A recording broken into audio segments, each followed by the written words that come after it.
Okay, everybody, welcome back to the Lech Dech Moser podcast. We continue with Pele Yoeitz, page 68, day 25 of Hachzik, and we are in the middle of what a lady should do if she's married to a wicked person, a person who has terrible midas. He abuses her in every which way, and he's a hothead, and we spoke about ish tukarba, that he has mamash midas that go on fire and they're uncontrollable. And how does a lady deal with this situation? We discussed yesterday that she shouldn't go and expose his misconduct to others, because that's only going to escalate and make the situation worse, and ultimately it'll be counterproductive. And certainly she shouldn't open up to her parents about it. So what should she do? For this reason, her father or mother, if they're people of wisdom and understanding, even if they're told by their daughter that her situation is terrible, how should they respond? How should they act? They should make it as if they're not aware of anything. The Kabul as Baila b'sever panam yafis, l'teves bitam, and continue to greet their son-in-law with a pleasant countenance, a sever panam yafis, for this will ultimately be the best thing for their daughter.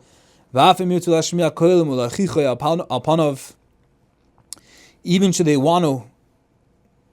they wish to express their opinion and admonish the men in a straightforward way, because they think this will be a constructive solution. They have to find ways to make it sound like a rumor. They maybe heard something in a matter of kilach. We call it an halacha mesich lifnei tumai, the back door, behind the curtain, and they should say something maybe, but never to be confrontational, so that the husband will not suspect that his wife is the one who revealed the issue to her parents. But says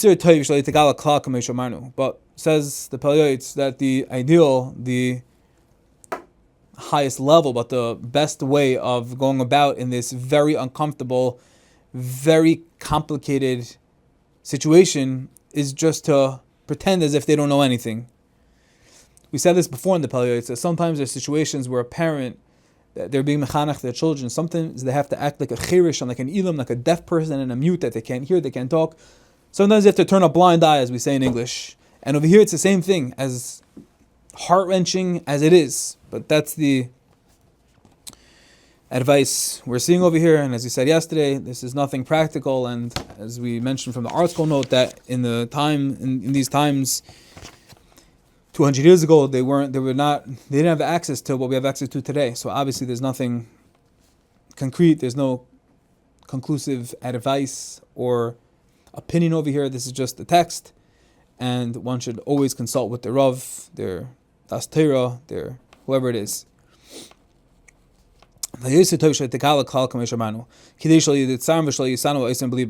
reason why this should be is so that the parents don't become hated and an object of hate and is outrage and inner flames as well, which will create an impossible environment for the marriage to turn around.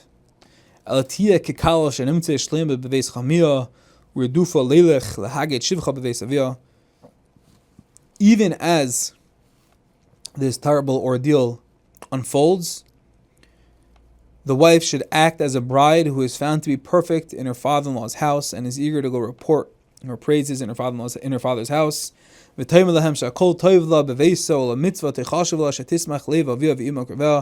She should do her best. Very, very difficult, but she should make it as if everything is great, everything is fine. She shouldn't make it as if there's literally an open fire in her house. And indeed, this chus itself, where she is putting away her own personal needs and emotions, which are vital, and Hashem wants her to take care of it. But the advice that we are proposing over here is that by not exposing one's husband and not letting the world know and escalating and making the situation worse and deepening it, worsening the situation, that in itself will be a schos, hopefully, that the marriage can turn around.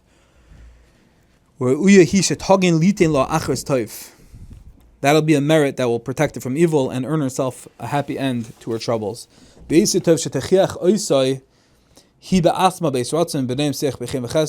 And in truth, the rebuke of her family members will usually be ineffective with such a man in any case, and it's much better and likely more effective if she herself corrects her husband at the right moment, when those times, if those times do occur, with pleasing words, using all of her charm and compassion.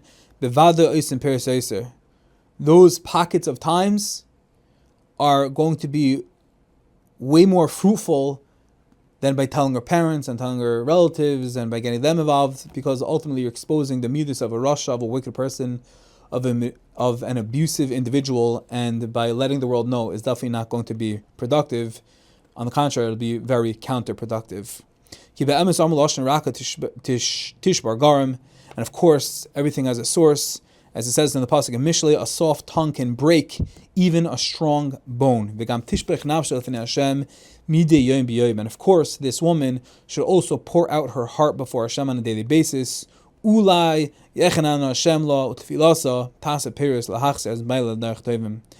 perhaps Hashem will favor her, and her heartfelt pleas will be effective to return her husband to better ways.